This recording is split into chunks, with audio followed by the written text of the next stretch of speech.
Esan. Wah, Bagong ngantem sampe ayo gentenan. Matane.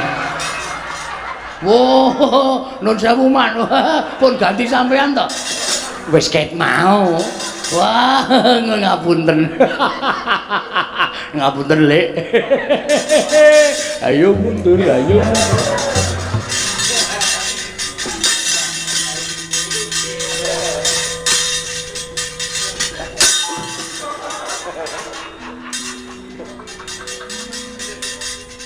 Ngapain kok ngendelik kan? Sing ngetape Kurawa sapa? Aku. Sing ngakon Dirna. Terus sing ngakon ngamuk ning kana kadhepe sapa? Aku. Kowe wong tuwa apa bocah? Wong tuwa bocah semene to nek ndedelke setagen. Nek kowe wong tuwa kudune iso mikirne. Penyakit kowe. Kurawa tak ketapi kok ngerampok utawa kok ngrusak karang kademel iki. Kowe iki patih wong maling. Hah? Patih. Ana patih kudune iso mikir. Iya. Ora nek. Rene. Ora ana bandem watu kowe. Iya iya. Iya. Aduh. Kowe ngerti Bagong nek wis nesu apa? Medeni tak omong. Aku ini wis nesu tanggaku geger pitike tak blediki kabeh. Bocah aku mbok udu, pak bledek kabeh bleh kabeh. Iya. Aku nek ngene iki namanya mangan wonge kelakoni ta omongi. Iya aku njaluk ngapura. Aku tak bali rana aja tak seneni aku kok tratapan. Aku iki lemah jantung lho, Gang. Ora perlu lemah jantung. Are lemah lempung sakaremu. Kowe paham ora? Karang kadempel iki ora duwe salah ora diluput karo Goro Kecil. Durna arep boyong Semar kok wong karang kadempel dikatutke dosane karo kowe piye? Karepmu piye? Iya. Agawa kluku bareng. Arep tak nggo ngapa? Kapok ora kowe? Kapok. Sadar? Sadar. Aku tak rono ya. Tak rono. Kena rono ning ngono syarate. Syarate apa? Kowe nek tak undang sengkune ngono le maksudan dalem Pak Guru, ngono ya. Ora iki aku isine kan. Aku wegah.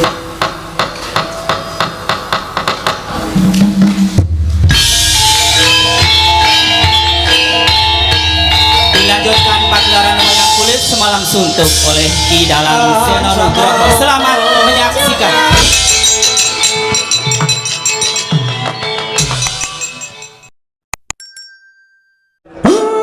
Kaya dene kejugurukan Wukir Sari kelepaning samudra madu. Ing atasipun namung sak sudung kula kemawon. Lah kok kerawuhan priyagung. Mboten mangling. Menika pepunden kula para Pandhawa, Den. Sinuwun Puntadewa kula ngaturaken sembah pangabekti kula kunjuk Ndara. Iya. Kakang Semar ndak tampa tiba sepadha-padha Kakang. Mung salam taklimku wae katur ngersaning Kakang Nayantaka. Nggih kula tampi. Ndadosaken bombong raos sing manahipun ing abdipun Semar dipun sekecakaken anggenipun lenggah Ndara. Ora kurang prayoga praptaning Puntadewa ing Karang Kadempel Kyai Semar Badranaya. Ndara Werkudara wilujeng Den. Wah. Semar hiyo slamet tekaku. Ora nemu sewiji apa. Aku ngaturake basa aku katura. Dipol Semar Badranaya. Kula tampi ndadosaken bombong raos sing manahipun ing abdipun Semar. Ndara Janaka kula ngaturaken bekti kula kunjuk nggih Den. Iya Kakang Semar ndak tampa. Ora liwat tiba sepadha-padha Kakang Nayantaka. Nggih. Dipun prayogekaken anggenipun lenggah. Iya Kakang Semar kaya ora kurang prayoga. Ndara nek kula sedewa bekti kula kunjuk Ndara. Iya Kakang Semar ndak tampa. ora liwat tiba padha-padha Kakang Semar dak tampa tiba padha-padha aku ngaturake salam taklingku katur Kakang Nayantaka kula pundi nggo jimat paripe dayanana ing kasantosan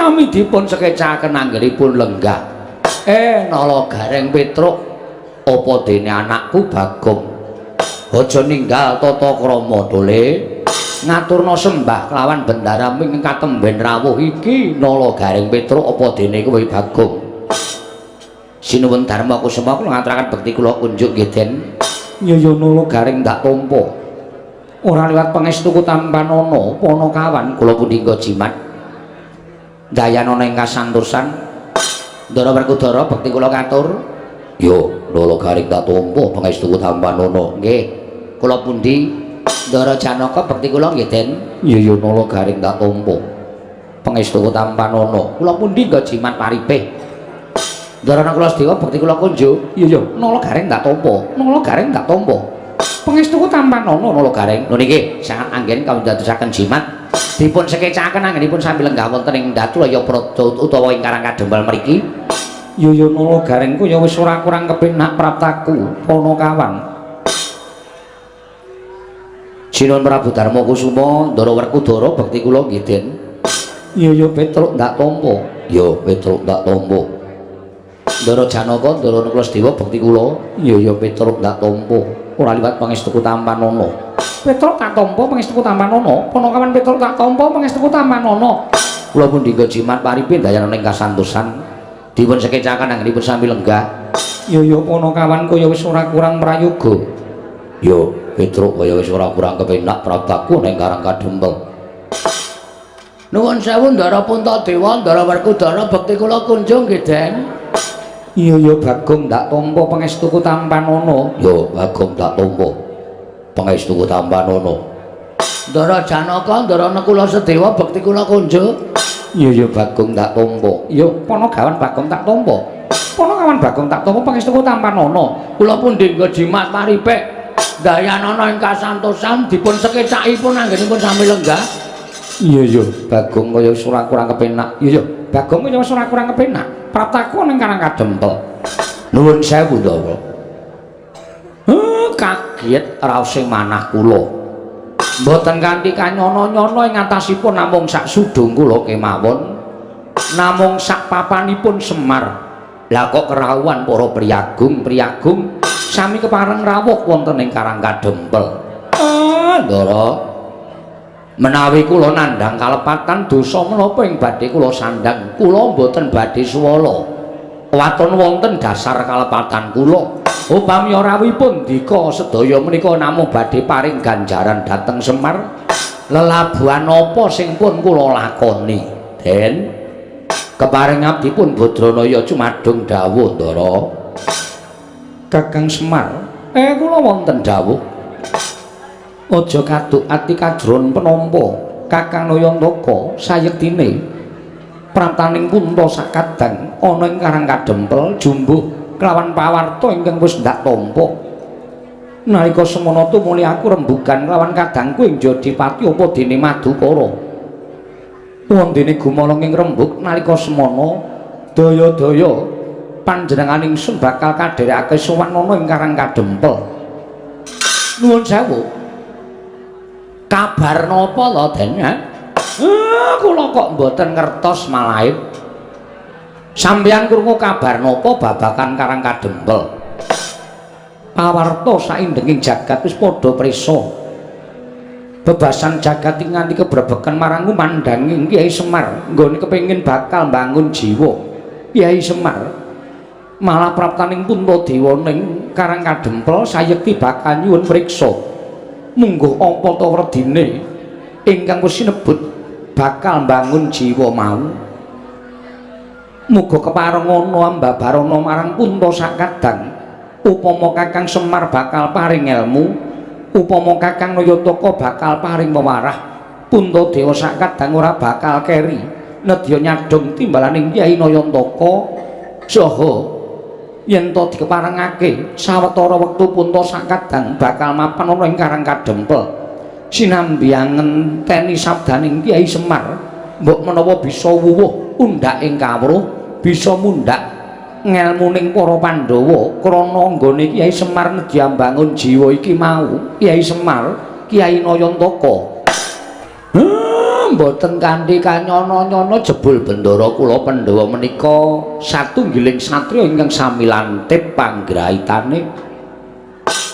Nadyan dereng kawiyos sing ngatur nembe ginebeng wonten saklebeting manah kemawon.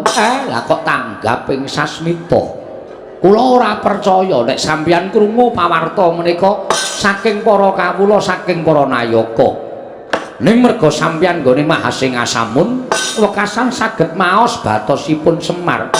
Syukur Ndara, syukur. Niku tegese sampeyan-sampeyan satriya ingkang ora ninggal lantiping panggrahita, ora nggunakake tata lair tok, ning sing manggunake tata batin. Lah niki lho. Niki sing kula senengi enten mriki niki.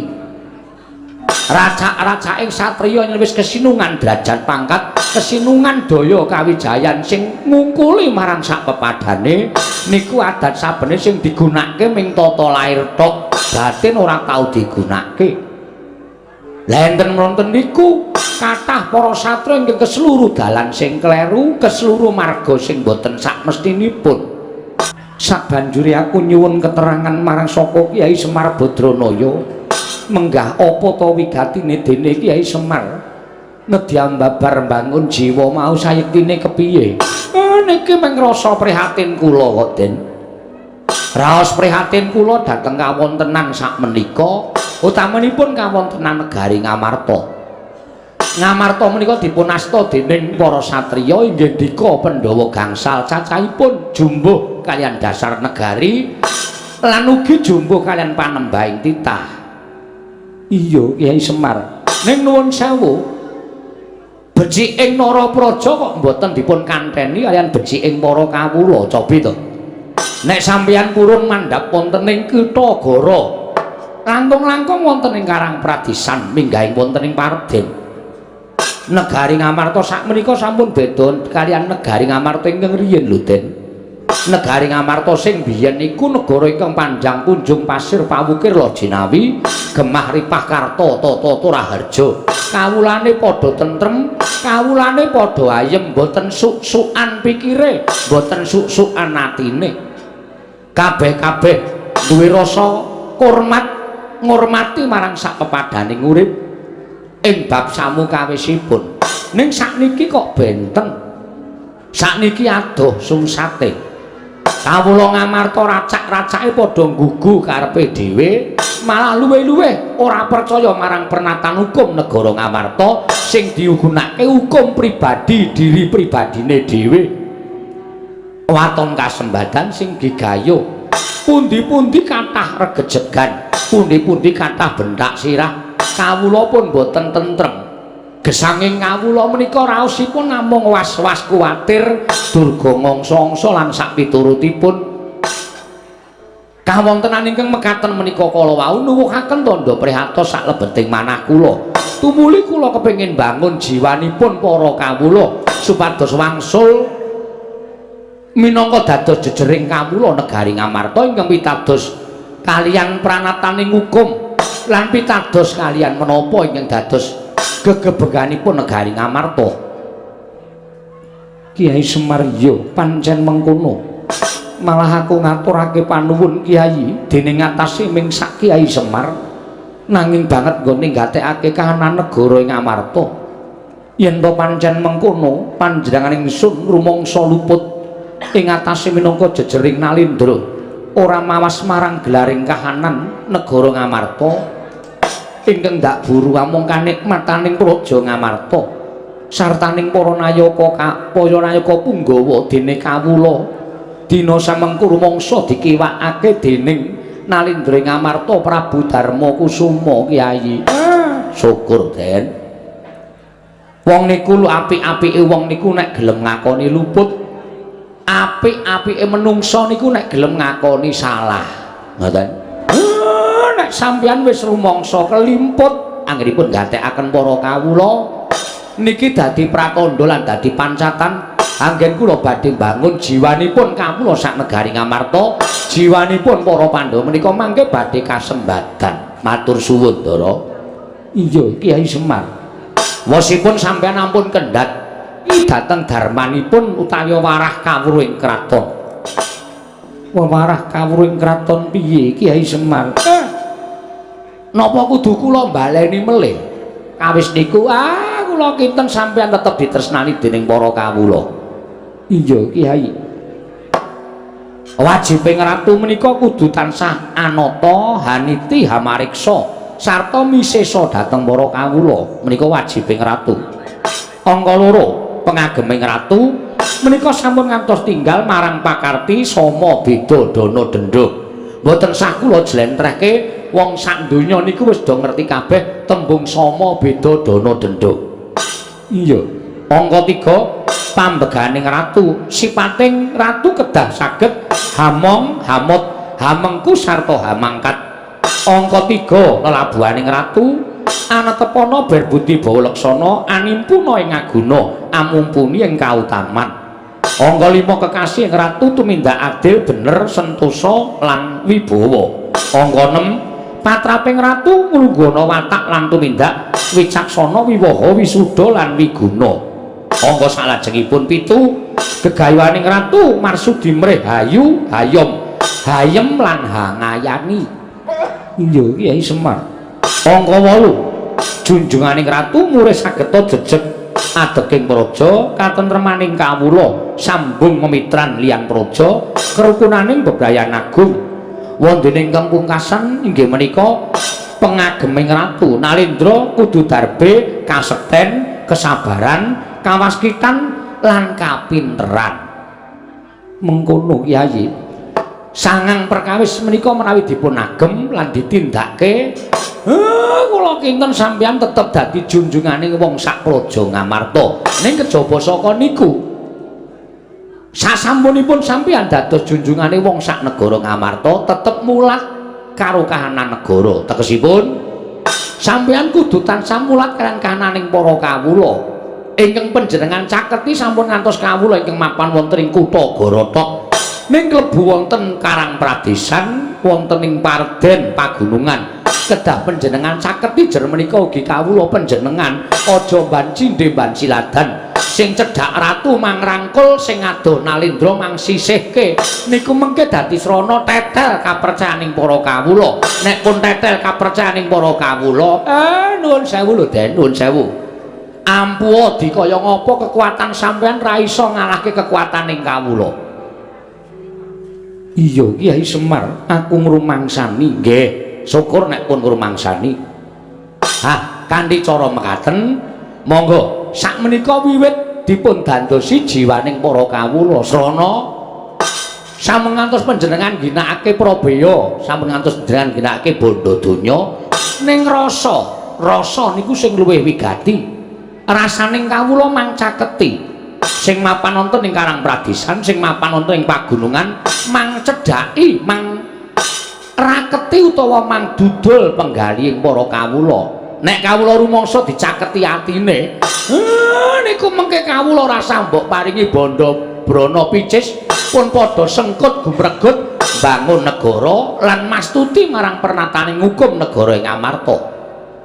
Niku ning nek sampeyan bola-bali menggunakake brana picis niku ateges sampeyan gunakake cara-cara sing luput. Merga brana picis niku iso ngajeni sawijining wong. Iso Ndara, saged pendak-pendak sampeyan paring brana picis, pendak-pendak sampeyan paring dedana dhateng kawula. Kawula saged ngajeni sampeyan ning nuwun sewu sing jeneng bondo niku iso entek. Nek bandane entek sing mangkeki brana picis sing ngajeni karo sampeyan wau nyedak mawon mboten. Nyedak mawon mboten. Sampeyan iso ngitung pira cacahe rewang sampeyan, sampeyan iso ngitung pira cacahe rowang sampeyan, mitra sampeyan iku nek sampeyan cilik lara gedhe tekaning pati niku lagi iso dikanca sampeyan. Sing tilik karo sing layat. Pun niku tok. Iya. Mengkono Kyai nggih. Mula dadi satriya niku utawa dadi Nalendra niku wajibe kudu loro dinggoni kabeh. loro dinggoni kabeh tegese kepiye? Ditresnani karo diajeni nek iso niku dienggo utawa iso digunakake utawa dilakoni. Mergo nek ming diajeni kaya kula crita wau nek wis entek beni ning nek ditresnani niku luwih dhuwur derajate mbangane diajeni. Mergo nek ditresnani niku arepa nuwun sewu sesuk kala mangsa panjenengan niku wis mboten wonten neng kuburan sampean diparani sanak kadang mitra kawruh tangga teparo dijalukke ngapura karo sing gawe urip niku tegese ditresnani. Ngoten. Nek pun ditresnani ngonten niku kepenak uripe ning carane supaya ditresnani niku sing angel. Paling ora kudu totoh rasa, totoh bondo, totoh raga lan sak piturute, aja seneng mutangke budi. Aku labuh karo si A, aku labuh karo si kae. Sesuk muga-muga nek aku kerepotan dilabuhi. Lah niku jenenge sampeyan tumandang ning mutangke budi kanthi ikhlas. Mboten sanduwe pamrih napa-napa. Rungokke, Tru. Kowe senengane nek labuh karo aku mesti ya mutangke budi. Bapak nek do ngene iki kok ya ngendikane ya titis ya reng. Wah, bapak ki nek metu petake ya ora kaya Semar. Mula bapak ki diarani Sang Hyang Bathara Ismaya Ngejawantah. Lah iya. Aku seneng ngrungokke bapak nek kojah ngene iki iso temamem ning ati tenan. Ya, Gong. Ra. Kok ora piye to? Aku Semar omong ngene ora tau percaya to. Lah kok kowe meneng wae ora apa mrene. Kowe do percaya ora masalah. Nah aku ora kok. Ah nek Semar ki mandi omongane kowe ora aku sugih wingi-wingi. Nyatane seprene ya ijik kere kaya ngene kok. Weh. Ditresnani karo diajeni. Loro-lorone kudu dicakup wae lah. Ora arep tak gagas. Ya aja ngono ya iki arep dikaya ngapa iki bapak ngono lho. Mesti nek ngendika ki kadang kala ana mandine. Menungso siji lan sijine iki jarene duwe kodam dhewe-dhewe. Kodam apa? Kodam ki nek omong sok mandi. Kala mangsa kowe ngelokke bocah kandhani ngeyel, jungkel ning dalan. Mongko lagi mandi-mandine omonganmu, jungkel tenan bocahe. Mun nek bapak omong Bagong ora manut kere selawase. Wis suwe nek lek kere iki. Ora usah nganggo kodam wis ra duwe apa-apa. Nuwun sewu kula. Wedhus-wedhus niki pancen angel dikandhani. Pun dinengke mawon mboten sapripun-pripun. Ya meng aku gumen ya, Tru. Gumen apa? Ndara-ndara Pandhawa ya do meneng kabeh dingendikani bapak. Bapak omong werna-werna Ndara Puntadewa ya ndungklu, Ndara Werkudara ya nduk. Ndara Werkudara kok gek turu, Tru. Ora. Kok merem mripate? Aku ora merem. Caedan syukur kowe krungu wong ora. Ha ketake kaya ketap-ketip nek ngantuk barang ora kaya Ndara Janaka ya ndungkluk, Ndara Nekulasedewa ya kembelan. Wah jan. Ha iya, iki bapak ndek niat apa to, bangun jiwa. Bangun jiwane sapa? Bangun jiwane kawula sak negara Ngamarta. Bapak iki prihatin kawula Ngamarta saiki rusak kahanane, ora tentrem, ora ayem. Lho, kowe ngerti to sok maca Quran? Perkara dit 10.000 nganti paten-patenan, perkara dit 20.000 nganti paten-patenan. Ha kuwi bapak sedih, kok kawula kok ora tentrem, kok ora duwe rasa semanak antara siji lan sijine. Mula bapak pengen bangun jiwaning para kawula. Oh, ayo wis. Ya muga-muga sukses. Ayo. Ya meng nek dandani aku sing ora iso. Mergane wis tak paido. Nek meng Semar ki ora bakal tak gugu. Ora arep dandani dapurmu aku. Modar ya sakarepmu.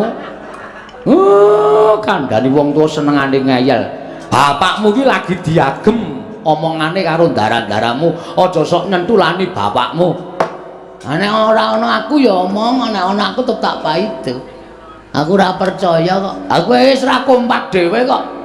Ra kompak piye? Anak-anake rupane do apa abang enom kowe kok brom dhewe kowe coba. Mbok yo nganggo kompak, jeneng ponokawan ki seragam. Ora kok ndeweki. Iki kudu nganggo iki. Nek ora nganggo iki ku ndak dukani. Sapa sing dukani? Sinuwun Prabu Darmakusuma. Mergo sinuwun Prabu Darmakusuma kuwi wis sasmita karo aku, kudu nganggo iki. Oh ya wis, nek ana sing dawuh ya wis. Kyai Semar, kula Ndara kanthi cara mengkono Puntadewa nyuwun lawan Kyai Nayantaka. Nggih, keparengipun tuntunan laku ning Pandhawa supaya bisa mujudake negara ingkang kaya wingi uni Kyai Semar nadyan kudu apa wae ingkang katindakake upama ana syarat sranane paringa pangandika kadangku papat ora bakal wegah nggone budidaya golek syarat srana. Wah, Semar yo yen pancen Pandhawa bali kaya wingi kudu ana syarat sranane paringa pangandikan mengko aku ingkang bakal golek syarat srana supaya iso kasembadan penjangkaning Semar nggone bakal bangun jiwaning kawula sak negara Ngamarta Semar Badranaya. Semare koten prayetna semure seka balik titiyani kandayani trisanya purnama sasi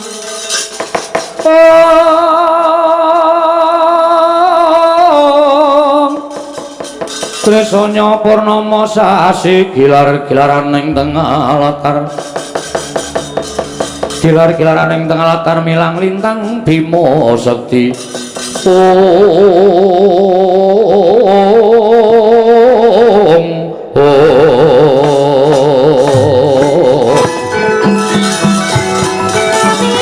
Mari koten prayitna semure resika balik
Mbak lumembak ombak ing samudra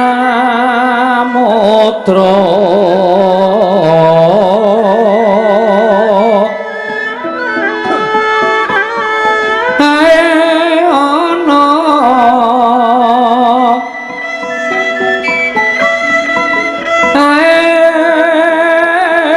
ana bale lumut tambraganggeng awita denceng-dencengan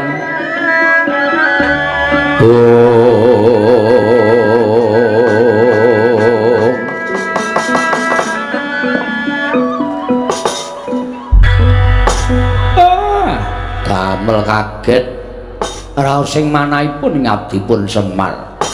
Lah menika ora mboten mangling Penembahan Durna ing Saka Lima Penembahan. Kula ngaturaken sembah pangabekti kula kunjuk Penembahan.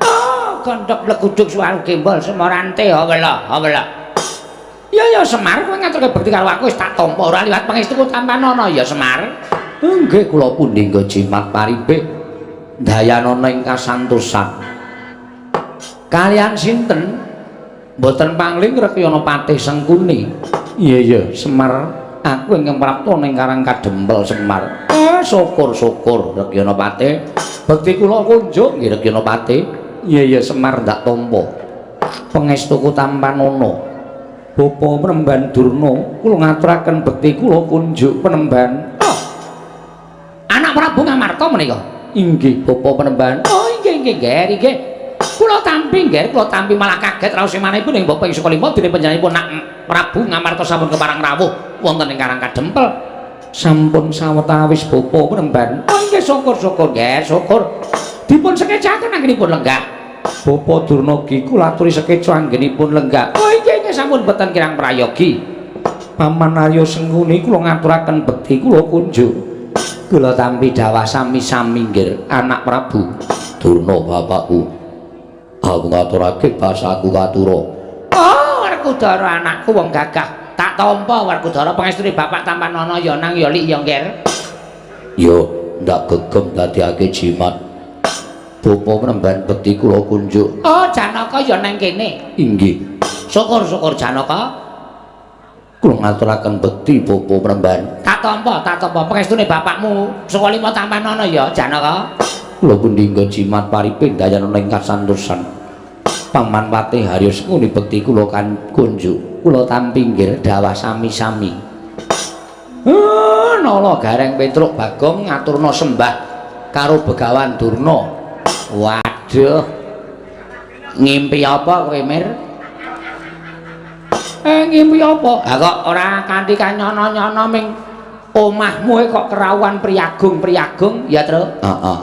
Ndara Puntadewa, Ndara Werkudara, Ndara Janaka, Ndara Klasdewa. Durung nganti rampung lipada rembugan.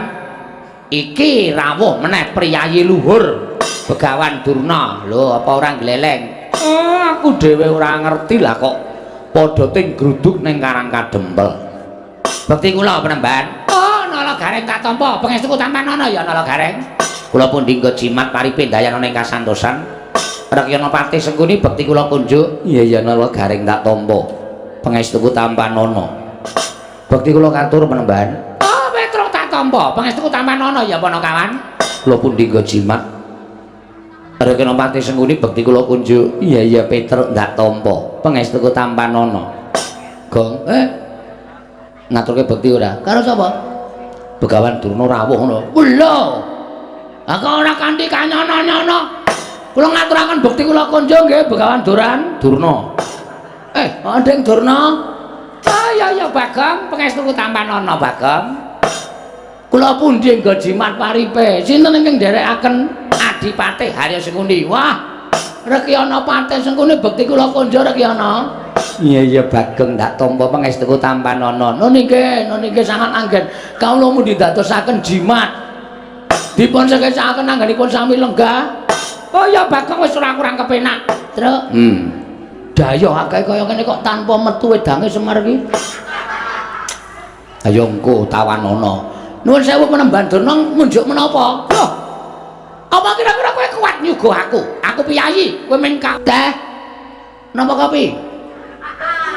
Loh, ya nek aku nek yaene iki senengane kopi. Ah, kopi 7.000. Oh, didol. Ning kula campur lemah. Hus. Aja edan kowe. Pendhita kok sapenake dhewe ra ngomong. Ngene ya Semar. Nggih, pripun Meremban? Aja kaget, aku prapta ning Karang Kadempel. Nggih. Nadyan radi kaget nanging gandeng sampun paring pangandikan pun lega ati kula. Oh iya. Ngene. Sejatine aku prapta ning Karang Kadempel mau yekti mung njumbuhake pekabaran ing sebenarnya mbok bakul sinambi wara. Pawarta binandung ing Karna. Apa pancen kepara nyata yen to kowe bakal duwe gawe Semar? Sing nyebarke sapa iki? Lah kok dadi Ndara Pandhawa ya pirsa, Ndara Kungastina ya pirsa. Nala Gareng apa kowe kandha-kandha tangga teparo? Mboten niku. Petruk kowe tangga teparo tok kandhani apa piye kok kanthi tekan dindi? Mboten, Pak. Kula nek wis didhawuhi ora kandha sapa-sapa ya. Patnya ngono ya, Tru. Bagong pancen cah ngeyel tenan. Kowe ayo mbok menawa sing nyumbang barang. Anjir arep nambani aku. Oh, tok nggo apa? Tak nggo ngeramik omahku kae. Oh, keramik omah yo Semar sik dibutuhke ora. Sampean kok preso? Lho, Semar kuwi wong kondang. Arep kowe iki derajate ngaceplek, arep kowe wong loro saudon telu saurupan. Kowe iki mung Panakawan. Nuwun sewu kasarane kowe iki mung batur. Ning saben-saben kowe duwe gawe, jagat iki persasat nganti keberbegen marang ngumandangi Semar Badranaya. Nggih. Apa pancen kepara nyata yen to kowe bakal duwe gawe ya kuwi mbangun jiwa. Nggih. Niku ming lagi niat kok. Ming lagi karep. Durun kula tekake sedya.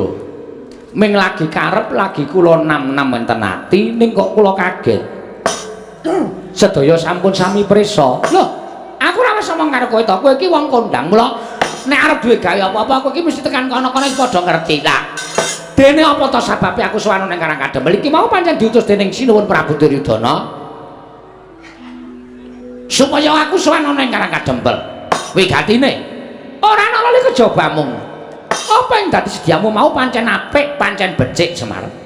Pancen apik. Kowe iki jejering pamong, kowe iki jejering titah ingkang anyalira Jawata, ya kuwi Sang Hyang Bathara Ismaya. Mula yen to kowe kepengin bakal bangun jiwa. Mula yen to kowe kepengin bakal bangun jiwa mau, pancen wis sakrepe, pancen wis bener, pancen wis pas. Ya mong ngene ya Semar. Kersane anak Prabu Duryudana nggonmu bakal babar ngelmu mau ora dikeparangake ning Karangkadempel. Ning dikeparangake ana ing negara Ngastina. Mula praptaku ning Karangkadempel iki, mula praptaku ning Karangkadempel iki. Ingkang wigati supaya mboyong marang kowe prapteng negara Ngastina. Kowe mengko ning kono diunggahke ning mimbar. Namung sak karep kula kok.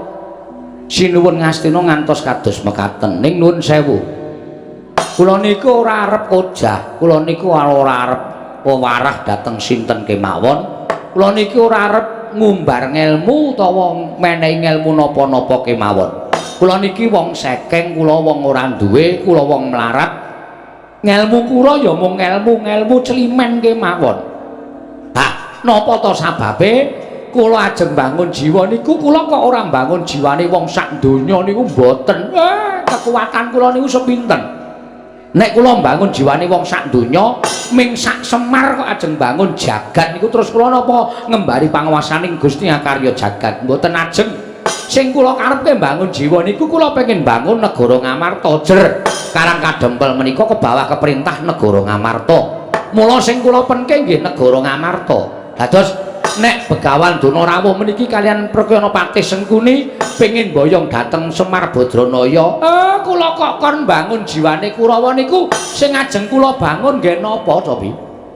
Kurawa niku pun boten kurang-kurang derajat pangkat duwe bondo seprapat jagat darbeke Sinuwun Duryudana.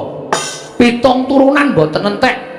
Dinggo dolanan kalih adi-adine kabeh nggih menika Sata Kurawa. Terus sing ajeng dibangun apa? Kula tak takon.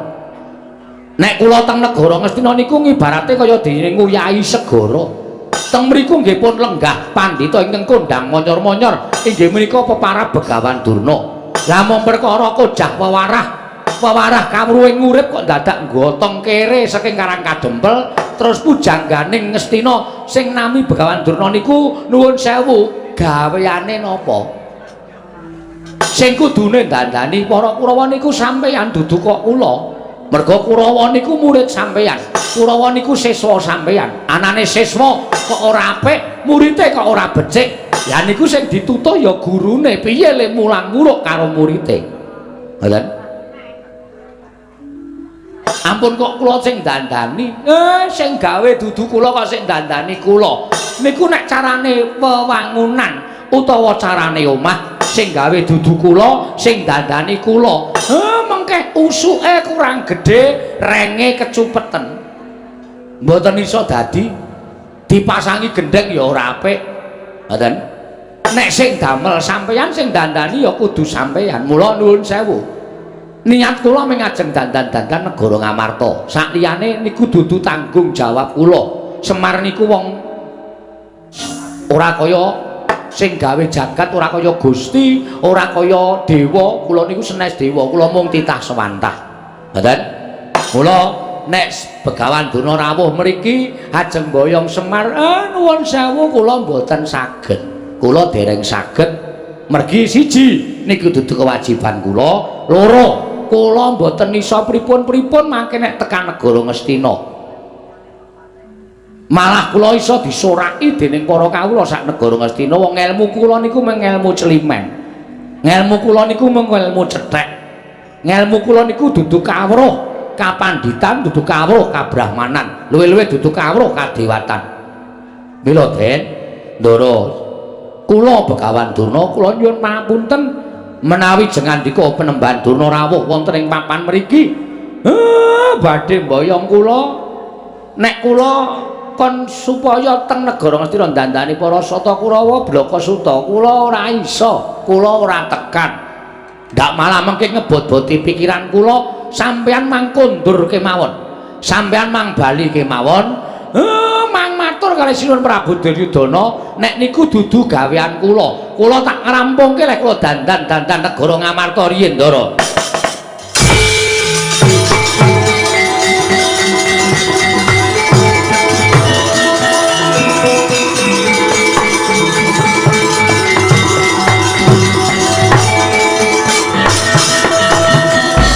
Ande semorante dawela. Ya kok dadi tekan semono nggonmu guneman Semar. Yen ngono cetha kowe yen kok ngiwake marang para Sata Kurawa mongko sejatine kowe iki ora mung siswane utawa kowe iki ora mung pamomonging para Pandhawa. Ning klebu kowe iki pamomonging negara Ngastina. Elinga Semar. Pandhawa lan Kurawa kuwi padha-padha turasing Begawan Wiyasa ing Saptawarga. Lah kok dadi kowe ban cindhe ban ciladan. Yen Pandhawa mbok ban cindhe, yen Kurawa mbok ban ciladan. Ing atase aku apik-apik soranana ing Karang Kadempel mboyong marang kowe. Diutus dening anak Prabu Duryudana. Ning tinemune nggonmu wangsulan lah kok nyerekake pikire Begawan Durna. Nyerekake atine Begawan Durna. Mangke riyen kula nyerekke nggon apa? Kula omong niku kanggo kula tata. Aja nganti omongan kula menika damel serik penggalipun Begawan Durna. Lah kok saniki sampeyan ngendika kaya ngono. Lho, kowe ngandhake sing gawe Kurawa sapa? Kurawa mbiyen ibarate kaya dene wadah ingkang suwung. Sing iseni Begawan Durna, tak iseni ngelmu sing apik-apik. Terus kowe kandha karo Begawan Durna, kowe matur karo aku. Sing gawe Begawan Durna, sing dandani ya kudu Begawan Durna. Yen ngono terus pendhita Ngastina kuwi gaweane apa? Nek perkara dandani Kurawa kok dadak kongkonan karo wong Karang Kadempel. Coba aku tak takon karo kowe. Apa kaya ngono ora nyerek-nyerekke ati? Nuwun sewu sampeyan niku pendhita kok isih gampang kebranang penggalihe to. Sampeyan niku pendhita kok isih gampang nesu. Monggo pendhita niku watekane tanduk aris ulat manis ing cipta demen tetulung adoh penggawe cidra ngalah tananggunggung diri gawe senenging liyan. Niku wateking Brahmana. Nek sampeyan nganggo serban kethu sarwa putih mongko durung iso ngleksanake sifat sing kula aturke. Mboten sang nganggo kethu sampeyan. Ngangge caping mawon. Sampeyan durung iso nglakoni minangka dadi Brahmana ketitik sampeyan gampang murup atine. Gampang murup penggalihe. Nuwun sewu, Ndara. Nek sampeyan kaya ngoten niku wis memper nek Kurawa pancen pambegane sakakean pangandikan. Saniki sampeyan gelem kondur napa mboten? Mergo nek sampeyan tau nono Windanana lenggah teng Karang Kadempel, kula ora gelem bali, kula ora gelem diboyong teng negara Ngastina. Lah mbok sampeyan ngenteni tekan jaman apa mawon, Semar ora bakal pindah saka Karang Kadempel. Lho, nek ngono pancen niat ora gelem tak boyong teng negara Ngastina.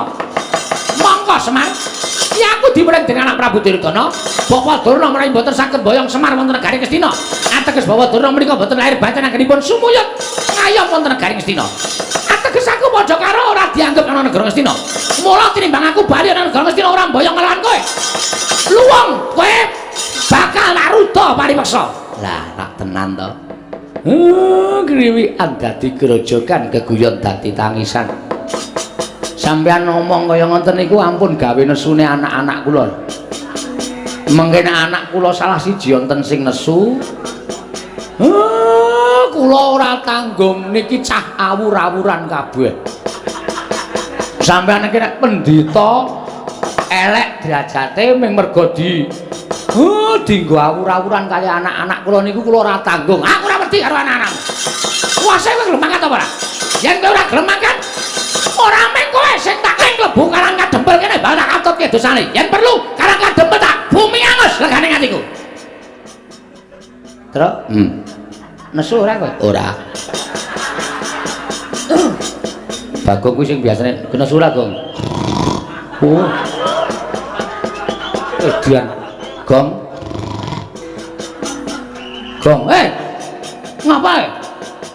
Durna teko. Ngapa Durna? Omong karo bapak. Omong piye? Bapak arep diboyong ning negara Ngastina. Terus bapak emoh. Goblok kok Semari. Lho. Wis seneng karo bapane ngono goblok to. Goblok. Ning Ngastina ki bandane mengalir. Nek Semar gelem dadi pamonging para Kurawa ki sugih wingi-wingi ora ketayalan ngrekoso uripe kaya ngene. Sik to aku tak nuliske omonganku. Semar ora gelem. Dasare Semar arep bangun jiwa negara Ngamarta, jiwane kawula sang negara Ngamarta dibangun karo bapak. Heeh. Lah Sinuwun Duryudana mireng. Heeh. Bareng Sinuwun Duryudana mireng, Sinuwun Duryudana kepengin diwejak karo bapak Semar, mula bapak Semar arep digawa ning negara Astina. Terus bapak mo. Dasare ngapa sih?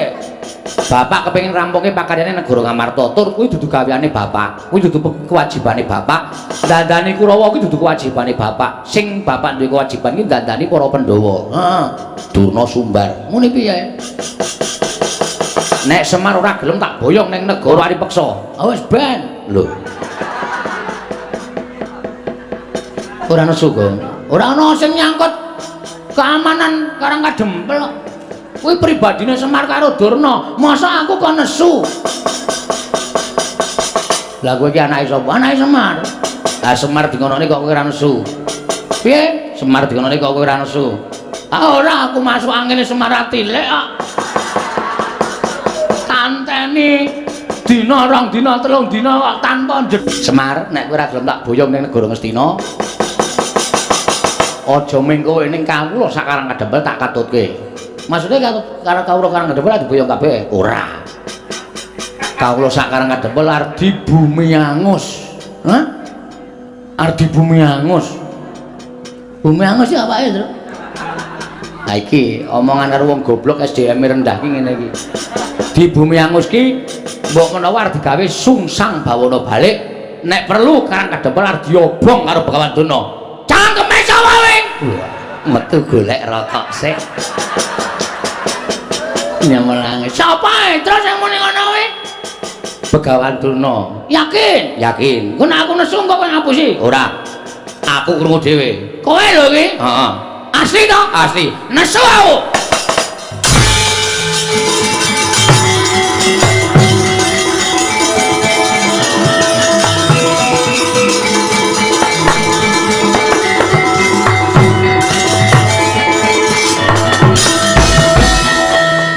Nun sewu penemban kula ajeng nyuwun sampean ngomong nek ajeng bumi angus negara utawa Karangkadempel. Ha niki nocoke omongane Petro daripada kula wis kebacut nesu kula dapusi Petro.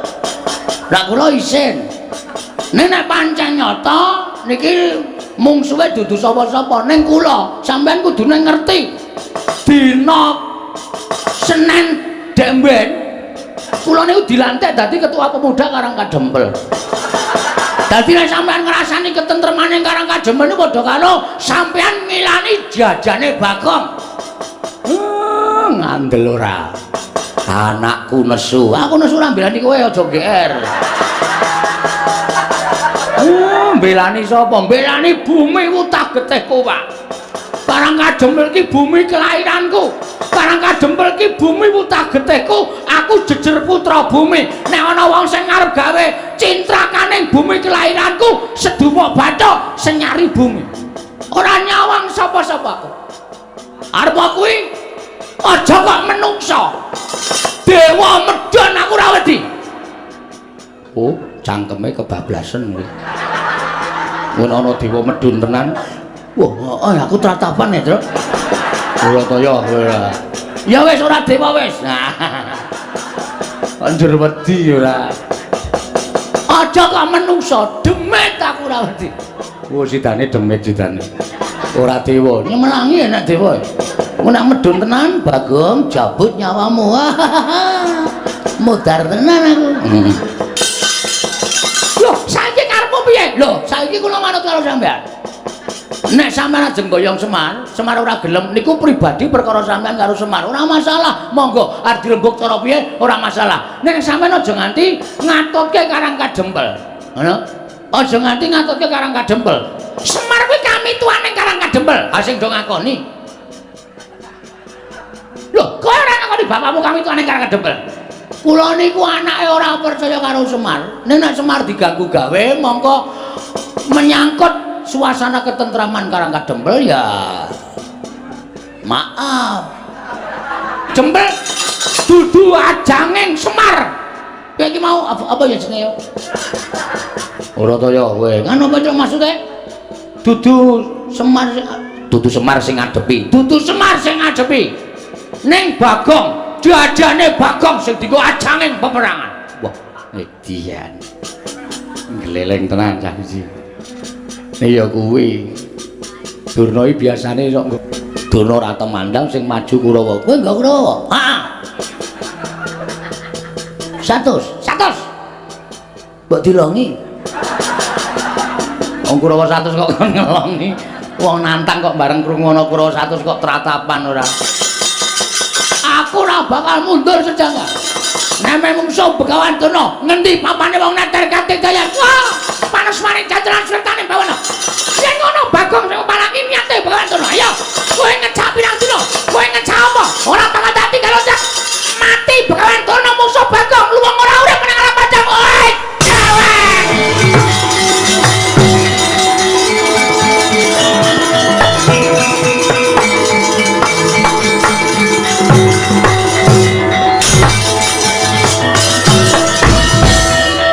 Kowe kancane Durna. Wong ora ngawur kowe iki. Dara Werkudara kok dunake kancane Durna ngeplak aku kowe. Wah, caidan. Kowe ngerti ora? Ora. Kowe lagi arep tak kandhani ora sawangsulan sik. Kowe ngerti ora? Ngerti? Aja wangsulan sik. Oh iya. Ora Kang Seno. Kowe ngerti ora? Napa? Durna kuwi sapa? Durna ya Durna sapa? Engko tak ngomongke Durna kuwi Duryudana ya ora bener. Durna ya Durna, ora ana Durna liyane iki mau ya Durna. Yen kowe ora ngerti tak kandhani. Heeh, piye? Wah, ora basa. Oh iya lali. Nggih pripun? Aku bisa nesu ngene iki saka-saka ora tak basani. Kae saka-saka pangan kabeh soalé. Durna kuwi guruku. Lho. Wis lulus durung? Aja edan. Durna kuwi guruku. Durna bapakku padha karo wani karo Werkudara. Saiki ora usah mungsuh Kurawa. Aja mungsuh Durna, mungsuhe Werkudara. Kowe wani nendang Durna bapakku. Aku sing ora nrimake. Kowe ngapa ta iki? Mudhar kowe. Wis masalah, Gong, asli iki wis. Aku ya kemanten kudune nyawang kiwa tengen sik. Ana sapa, lenggah sapa lagi wani, aku ora nyawang. Banyu suci Perwitasari, Ndara Werkudara, Begawan Durna sing nuduhke dalane kayugung susu ing angin sing maringi sapa? Begawan Durna. Mula Ndara Werkudara iki nganggep Durna iki bapakne. Ha kok kowe wani karo Durna? Ups. Guayane ups bareng. Agi kelingan aku. Nggih nyuwun ngapunten Esmosi. Apa? Esmosi. Esmosi iki apa?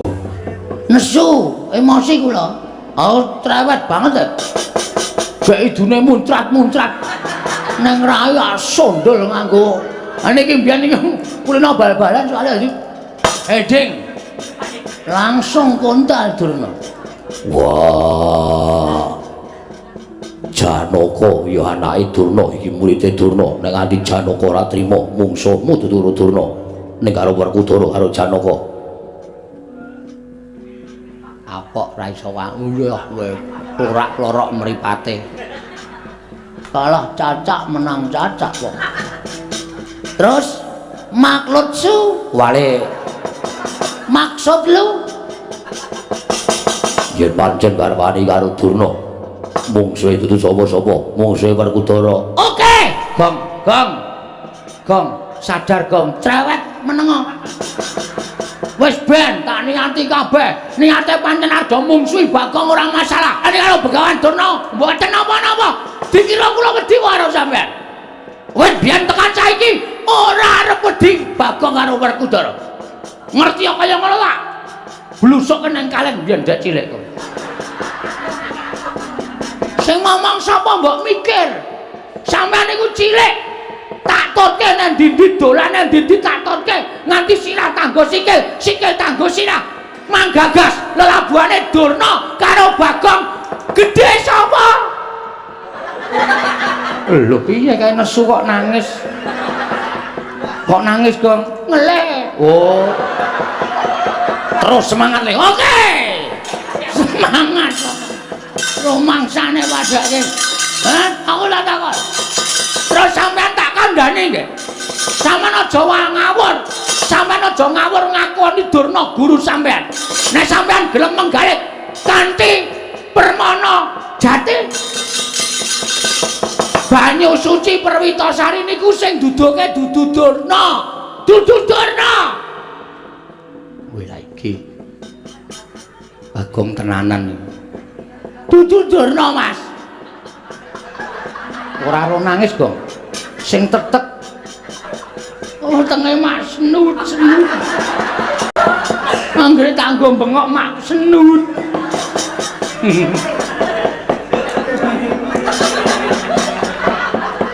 Pokokan sambel itu. Jangan apa-apa ana lomboke kabeh.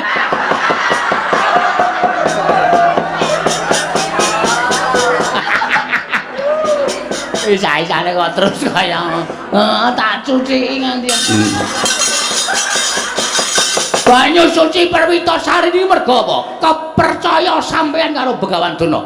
Apa-apa niku nek dilambari percaya mesti bakal ketekan sedane. Nek sampeyan ora percaya, mang takon karo Patih Sengkuni. Durna ngomongi ning Gunung Candramuka, ning Gua Sigrangga, ning Alas Tik Brasara, sampeyan ketemu karo Bathara Bayu, karo Bathara Indra. Entuk inggih menika Kiai Bargawastra, ya ta? Ha. Kuwi mbiyen jane Durna ora nunduke papane, ning Durna kepengin njlomproke sampeyan teng juranging pepati, ning mergo sampeyan percaya ora tekaning pati, malah entuk nugraha. Satu. Mbah. Bagong kok ngerti ya? Ngerti wae. Angka loro. Sampeyan arep dipateni karo wong Astina, Srana arep dicemplungke teng segara karo Begawan Durna. Ning mergo sampeyan percaya karo Begawan Durna, sampeyan teng segara ora mati malah ketemu karo Sang Mahardi Kengrat. Ya Sang Ruci Bathara. Sampane entuk tirta pawitra mahaning suci, ngelmu kasampurnan, manjing suruping pati, sastra cetha paripurning wangsit. Dian. Bagong kok kaya ngono lho. S2 e. Waduh. Cah cerdas e padake. Nyepelekke. Niku kabeh mergo sampean percaya, ora kok Durna sing duduhi. Ha kok seprene sampean sing duwe kapercayan, nek sampean iki sing duduke Durna, salah, Bung. Bung pahit. Dhuwur ngambung ngisor gejek. Oh, tante. Ngapur. Ha. Munia saiki. Munia, apa kabeh lelabuhane Durna? Mboten. Ora, Durna ki ora duwe ngelmu. Kapinteran, Durna ki ora duwe ngelmu. Kawaskitan, Durna ki dudu dununging wahyu. Ning Durna niku gurune wong perang. Nika gurune wong perang tok til. Ora ana kawruh napa-napa. Nek sampeyan mulang perang Durna, kula lagi percaya. Nek tirta pawitra maning suci kok saka Begawan Durna, itu bohong besar. Dene sampeyan durung percaya lan masih sanksi dengan kata-kata. Bagong, silakan naik ke Mahkamah Konstitusi.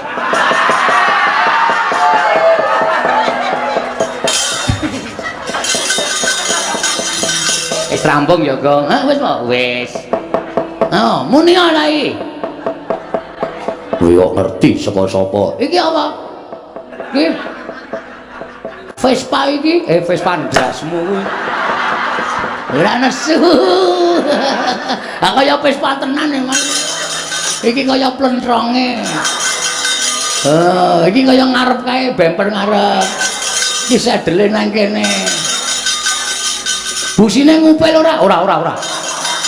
Nek ngupil tak resikane ae ora tak totok ndulmu. Busi wis ra kanggo gawe. Disetater ra tau. Katakono wis ae. Iki sing ngomong, dadi sampean aja banget-banget golek sampean ngendika kaya ngoten niku, anggepe kaya njur menang-menangan dhewe. Apa anggepe sampean nganggep Durna bapak niku ana batine apa? Ora ana. Sesuk ora urung sampean iki mung mungsuh bapakmu dhewe, mungsuh Begawan Durna. Monggo sampean nek tresna karo Begawan Durna, sok Bratayuda sampean bakal dipateni karo Durna. Kok ora kaya bengi iki to ya cerdas men to cah iki. Ya kala-kala Ren. Kala iki pokoke aku 3 sasi adol Bagong. Ayo. Kok adol Bagong. Oh, lakon kok jaluke mung Bagong metu sore, Bagong metu sore. Mbah aku lagi dadi rol taun iki ya ora apa-apa. Ya wis ben. Pun man gagas. Nek pancen mang timbang-timbang omongane Bagong niku salah, mang nutuh Bagong. Kabeh niku bener dan fakta dengan apa? Apa jenenge? Oh jenenge? Alah apa? Jenenge sprinter, kuwi Vespa. Apa jenenge? Fakta dan Bagong. Nun. Aku sing nyuwunke ngapura Werkudara ya Bagong. Ha iki piye mbok ngene iki? Bagong. Aku suwunke pangapura. Bagong. Ayo tulojo banget-banget nggonmu tansah ngegungake apa kang dadi penemumu kuwi penemu sing paling bener. Wah, ya wis. Werkudara, Apa? njaluka ngapura karo Bagong, kowe salah. Kae wong tuwa, kae sing ngomong kowe mundhak mengko uripmu sasar susur lan kuwalak. Bagong. Apa? Wah, iki arep aleman iki ngene iki. Ya remen ya remen. Terus men gagar otak. Aku entuk masak sithik kowe iki. Mangsaku kok. Ndara Werkudara iki le nimbali wit tenanan Bagong wis alus ngono ngopo. Arep tak gawe angel kok ya men. Lah ngono ya sak penake dhewe. Bagong. Nun. Jarine mbarep kakangku. Kowe bathok bolo isi madu. Bagong aku kleru. Aku njaluk ngapura. Sonara dibaleni.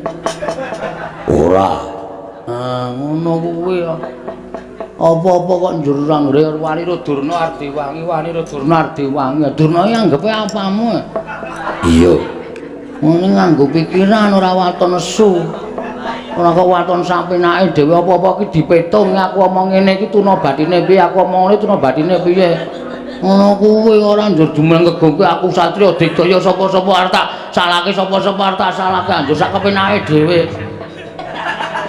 Setan ora basa. Aku ora basa to, ora. Wah ora krasa e. Ngapunten nggih Den, nggih ngoten niku pokoke intine ngoten niku. Iya. Tiba sepadha-padha. Iya. Aku kelingan kowe biyen sok momong aku. Ora mengsok. Sasan pendak dina e. Anggere rados wis didodok lawange. Jeng Bagong. Terke nang kono. Wah sarungan tok. Ya tak tutke to sampean. Sampean kelingan mboten? Jaman teng kebon nika. Dolan ning tengah alas ning kebon. Bagong, iki ana jangkrik dikedhuk. Bareng kula kedhuk terus Yo matur nuwun. terus mangke nggih to. Setan wong tua kok ngedhuk lemah. Bareng wis jeglong terus menggo. Asem ya. Tak eling-eling seprene. Iya.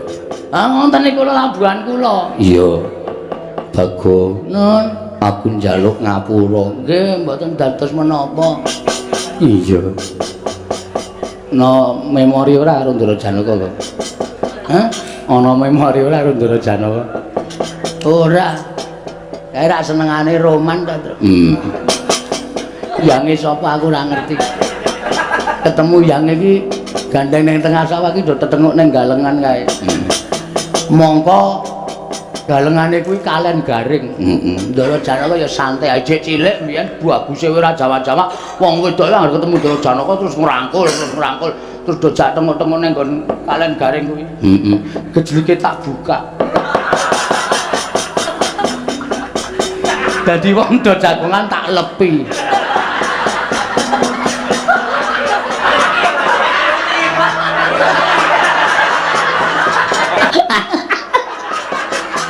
Le kemekelen kok kakek ora. Ngaten mawon, Gus. Iya, piye? Kula nyuwun Gandeng Semar niku sediane apik. Iya. Kula njaluk karo sampean. Apa, Bagong? Kurawa disingkirke. Wah, Werkudara aja selak. yo aku sing nyingkirke Kurawa. Ndara Janaka Kurawa singkirke nggih, Den. Iya, Bagong aja kuwatir. Ning kowe aja meneng wae, kowe ya temandang. Oh siap, Pak. Oke. Petruk Gareng ya temandang iki desamu kudu kok gawe tentrem. Nggih, Pak, wis tak dawuh. Nggih, Pak, wis tak dawuh. Mengke kula tandangan kali Petruk nek kira-kira ketemper yudane ya Ndara Werkudara Janaka nggih ngewangi. Yo aja kuwatir. Iya, aja kuwatir. Nek ngoten niki ben tentrem sik Karang Kadempel. Iya, Kyai Semar sak banjure tasih wonten ingkang kula ajeng-ajeng. Tasih wonten ingkang kula arep-arep. Sapa sing mbok arep-arep lan sapa sing mbok ajeng-ajeng utawa mbok arep-arep praptana ing Karang Kadempel Kyai Semar.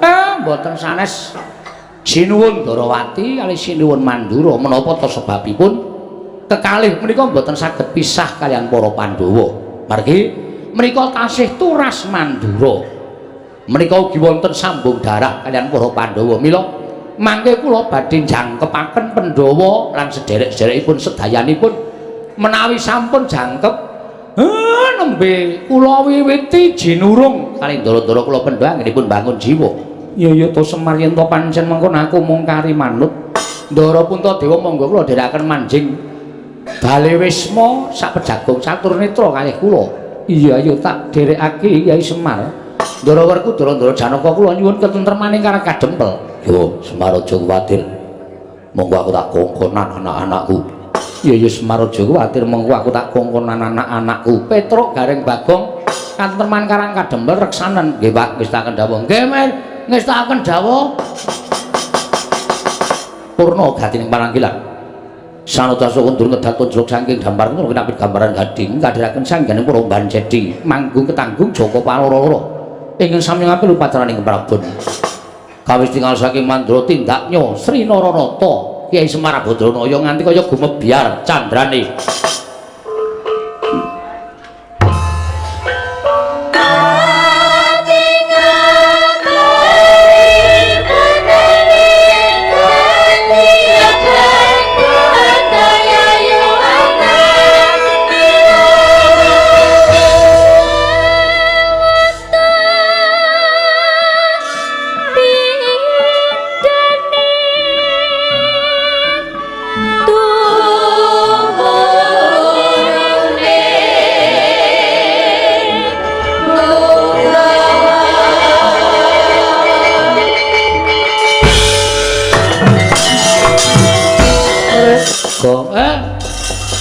Manut dawuhing Bapak, heeh.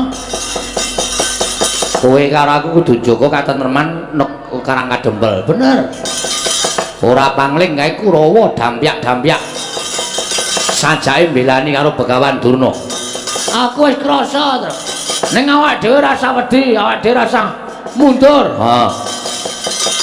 Iki ana sing jagani awake dhewe. Sapa? Ndara Werkudara karo Ndara Janaka. Ning aja nganti dhewe ora ketok nyambut gawe. Terus pethoke ngonek kira-kira Kurawa Banda kalani men ditandangi Ndara Werkudara karo Ndara Janaka. Yo, reng perang ora reng. Perang wis siap-siap kok ya. Sangu gaman wis nggawa glati pramuka. Duwene kuwi kaya ayo ora usah wedi karo Kurawa. Ora awir-awiran tas malang-malang diputung. Ayo reng kowe sik tuwa dhisik. Oke. Tok dokok ngarep ya gelem mburi ya gelem mangko wae.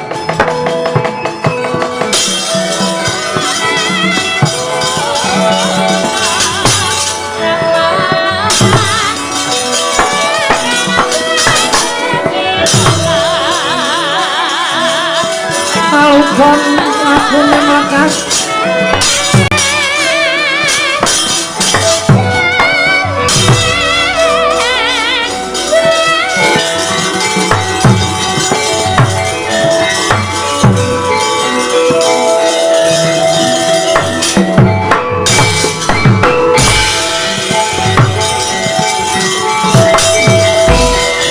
Lah kaya ndo mentang kaya gendhewa ora sopan karo piyayi. Petruk Sampeyan mriki butuh napa? Belani karo Bapa Durna. Bapa Durna dicamah asmani karo Bagong. Ayo di Bagong. Tak percaya sirahe. Butuhke aku wae. Gong, aku sik, kowe iki rasah kesusu to. Aku melu omongan kok. Nek perkara gelute kowe ning aku ya melu kata-kata. Oh iya. Kartomarma. Iya, dasar Pranyata, kowe wani karo Begawan Durna. Wani mergo kelakuane Durna sing ora apik. Aku jane ngajeni karo Durna mergo Durna pakartine ora apik. Pendhita sing angkara murka wajib apa tak? Bekteni wajib apa nganggo unggah-ungguh? Kowe mbelani Durna apa dianggep anak Semar wedi karo Kurawa? Aja mung kowe mo. Kerubutan Sawadya balamu Kurawa kan maju kabeh, kon ngrubut Petruk. Lho kok aku? Sing arep perang sapa? Aku sik. Aku ki mung nantangke kok. Istilahnya aku MC-ne. Oh. Kowe sing sambutan tuan rumah. Oh iya. Mengko Bagong sing anu gareng sing apa jenenge? Ular-ular. Oh iya, iya. Tum dhewe-dhewe. Wani karo-karo kamu. Apamu sing tak wedeni? Leno pangendamu. Tak canda tak gletho ndasmu. Tinjung akhirat nyawamu. Minggir kok tak tandangane. Oke, siap lho, Tru? Iya. Kalah awas kowe. Ora. Iki ketentreman Karang Kadempel gumantung kowe aku karo Gareng. Iya. Sikat Tru. Iya. Maju mriki ning kewirangan. Ora minggat Petruk kantong bolong bilani Bagong tak katutke dosane. Mang mriki Den, kula mboten wedi kali sampeyan.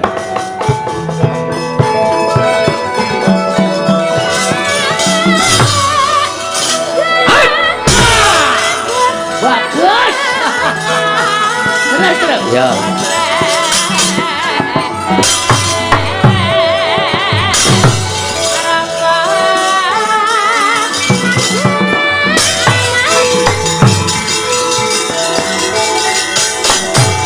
Wah, Gareng, dasar Pranyata. Awake mung sak biting. Maju ning peperangan sing dadi nyatane. Swarna. Ayo. Ora gelem mulungke Semar. Karangabang Karang Kadempel. Piye? Karangabang Karang Kadempel. Wani mungsun nolak Gareng tinjung akhirat nyawamu.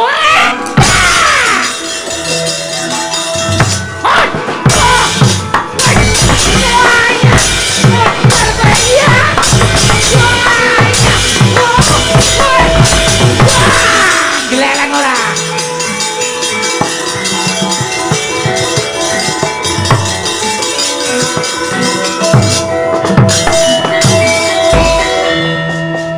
Kowe kok geleleng, Reng? Bruce Lee kok. Sapa? Anak buah Bruce Lee. Bruce Lee iki bakul apa? Bruce bakul apa? Canek menangan aku nek ngamuk. Oh. Aja kok ming perang biasa. Perang Madras aku iso. Perang Candrasa aku iso. Murid Ndara Janaka ndereke Ndara Janaka pirang-pirang taun kok gelut Kurawa kok kalah. Mirang-mirangke. Swatama kalah lho kowe. Aja kok Satama. Dursasana. Oh ya kebangetan. Le nantang kemunggahan kowe le nantang. Ora perkara kemunggahan le. Sing dadi nyatane ayo kaya ngapa? Dursasana kon maju nak poteng-potenge kuandane. Ayo kanene. Ora bakal tak tinggal loncat. Oh, Ponokawan gugu karepe dhewe. Lho Reng, wonge Sumbar. Engko sik aku rung siap kok ya. Ayo lho wis guyu. Hei, ngono. Tandange rasah jireh. Petruk wis gelut. Heeh, aku wis gelut. Aku ngapa? Meng paitan cangkem tok apa? Ayo kowe yo temandang kaya ana sing wis Sumbar. Hehe. Tandangi nek cara aku ngono. Waduh kok entuk berat dhewe aku. Ya, kalah cacak menang cacak. Modar ngrungkepi bumi kelahiranku tak totoke legane atiku.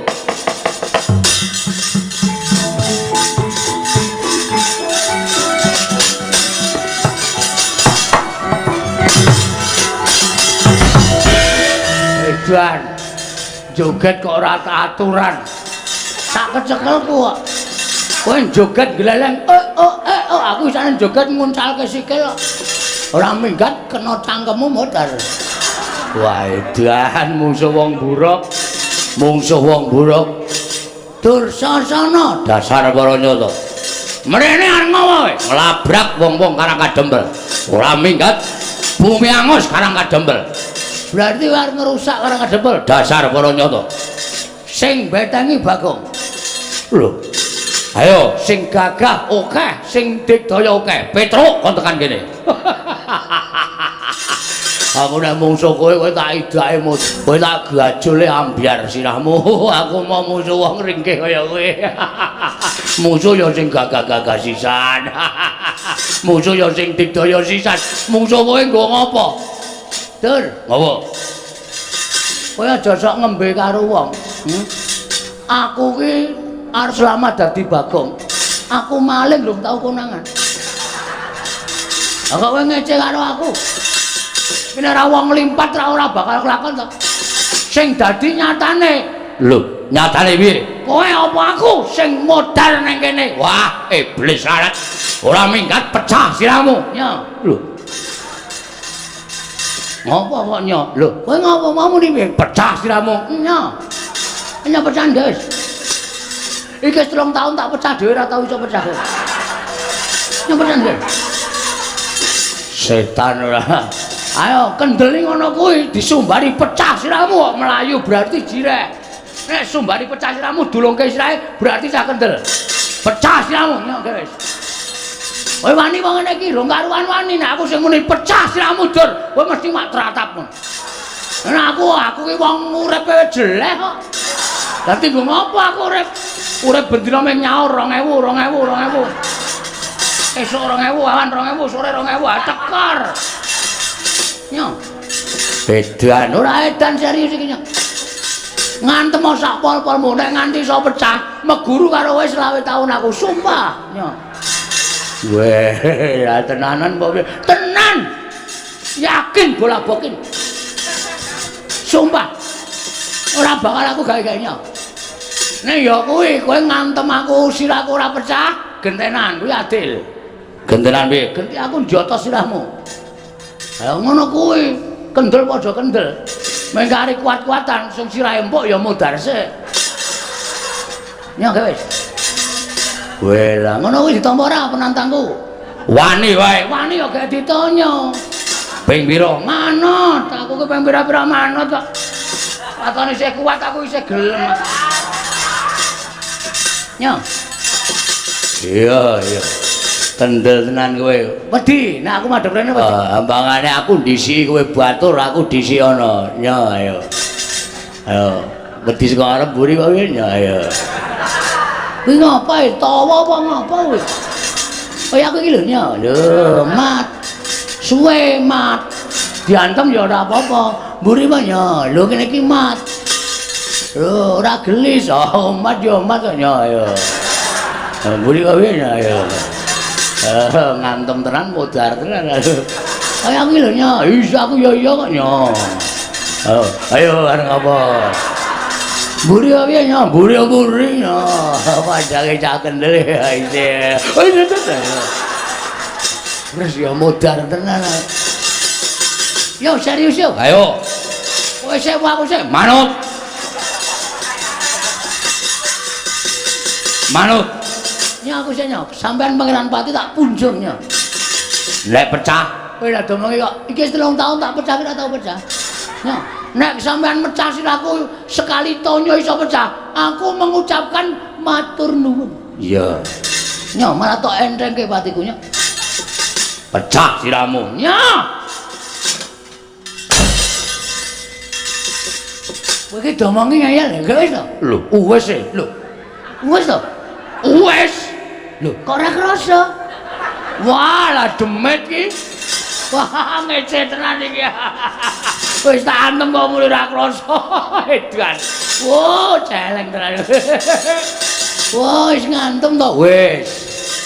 Meneh ora? Ya meneh kene. Yo, tak hitungi lho iki wis pisan lho iki tambah meneh pindho. Ya. Engko balese pindho. Ya. Oh, dia-diamu e. Boleh. Mbok nek ngomong ki ra ngawur. Lho. Lho kowe mumet ya ora, kaget ya ora. Ayo ngene iki keahlianku. Ayo kene pindho apa tambah? Wis pindho wae. Ayo kene gentenan. Oh, aduh, modal iki ya. Iki adil ora kok modal adil. Ya, aduh.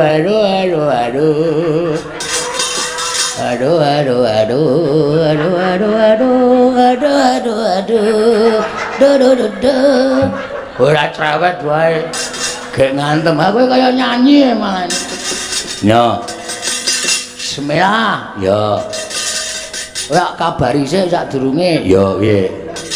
Wingi bar tanggo ngantil sirah wedhus pecah dadi papat. Wah, jangkeme. Tenane asli takono Petro. Wis rasa wae. Wis utang loro rasa. Kene.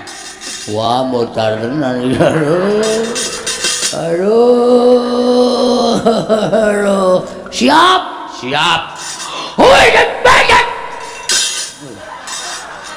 Wis. Akene mek semono. Wah. Ayo, mbok ping 5 kas. Ta. Ya. Mati jeneng aku baca jeneng aku. Kowe guyon kowe. Aku ngantem tenan ya, Dur.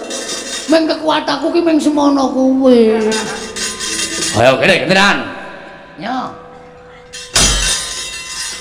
Nah, lho. Nah. Ping 3 lho kowe. Ya. Kene. Nanti apa jajan? Mbok sing tenanan. Aku ki tenanan ya, Dur, yakin sumpah. Iki lho, sikilku sing. Lho, bledok mlayu rono. Iya. Pisan to lagian? Iya. Madhep mburi. Oke, iya. Wajung. Kurang pisan. Iya. Ta.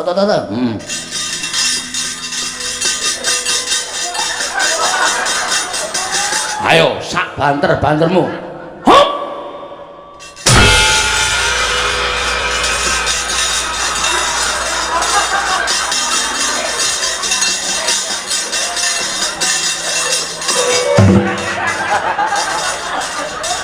Del. Kok nglekar lek. Mau tak deloki kaya bungah banget. Wah, setan. Wah, bakong ngantem sampe ayo gentenan. Matane. Woh, nun sewu man. Pun ganti sampean to. Wis ket mau. Wah, ngapunten. Ngapunten, Lek. Ayo mundur, ayo.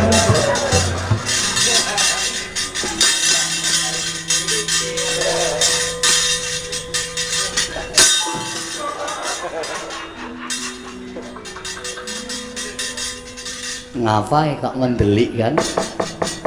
Sing ngetape Kurawa sapa? Aku. Sing ngakon Dirna. Terus sing ngakon ngamuk ning kana kedepe sapa? Aku. Kowe wong tuwa apa bocah? Wong tuwa bocah semene teneh ndedelke setagen. Nek kowe wong tuwa kudune iso mikir nih. Penyakit kowe. Kurawa tak ketapi kok ngerampok utawa kok ngrusak karang ngademel iki. Kowe iki patih wong maling. Hah? Patih. Ana patih kudune iso mikir. Iya. Ora nek. Rene. Ora ana bandem watu kowe. Iya.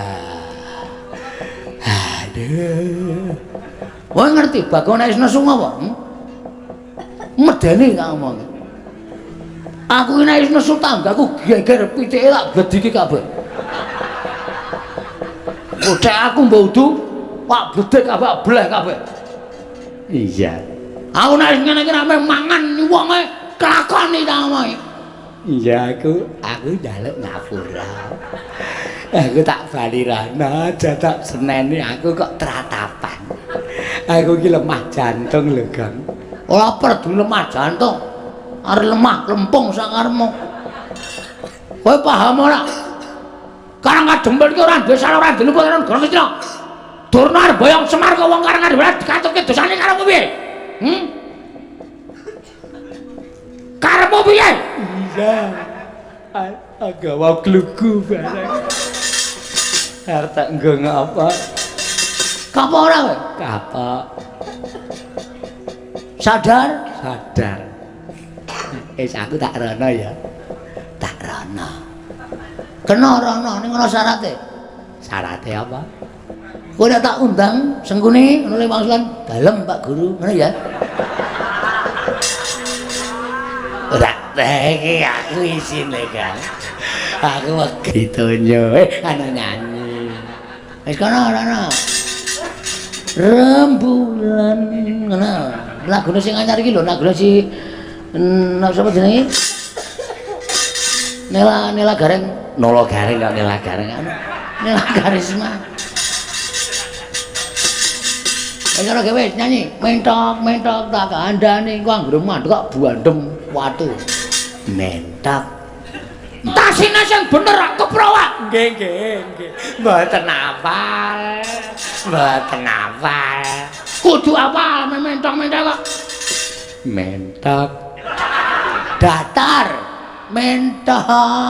Mentok tak kandhane. Ngono. Mentok tak kandhane.